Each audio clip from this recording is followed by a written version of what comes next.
Look, Mitch McConnell's a disaster. The Republicans have to get a new leader. Mitch McConnell allowed this to happen. The infrastructure bill, I call it infrastructure, not infrastructure. It's only 9% infrastructure. So that means you take 90%, 91% of the money that we're raising is going to be thrown out the window in order to get 9% infrastructure. There was no way that that should have been passed. It should have been 100% for infrastructure. So what's happening is we had a thing called the debt ceiling. And he could have used that to win everything, and he chose not to.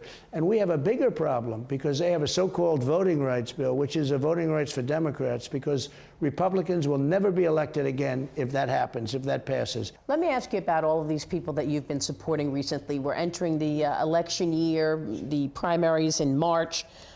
You've already endorsed several candidates for re-election. What are you looking for? Let's go through some of these contests that are toss-ups. Senator Mark Kelly in Arizona, Senator Raphael Warnock, Georgia, Catherine Cortez Masto, Nevada, Maggie Hassan, New Hampshire.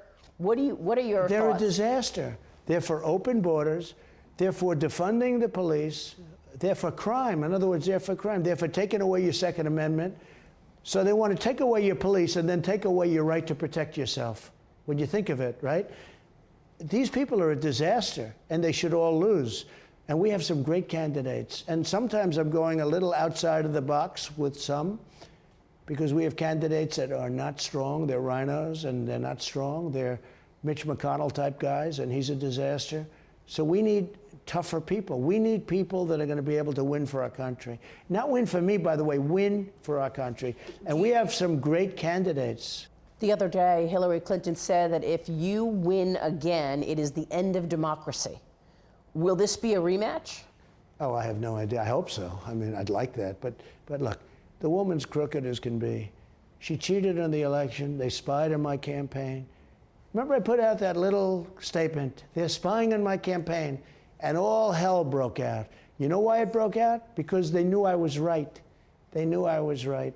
And all of these things that happened, and we caught him. Let's see what happens now. Let's see what happens to Hunter. Let's see what happens to all of it. Just today, he called Kamala Harris president again. Oh. Do you think someone else is directing him? Well, I never called Mike Pence president. I'll tell you, I can't imagine what's going on. It's hard to believe. Who's running the country? Well, think of it. It was so obvious in this case because 450,000, he was incensed. He was very upset by that question, asked by a very good reporter, actually. But he was very angry at that question. Like, how dare you? What a stupid question. Of course, the next morning, he was saying how, yeah, this is something that we think is excellent.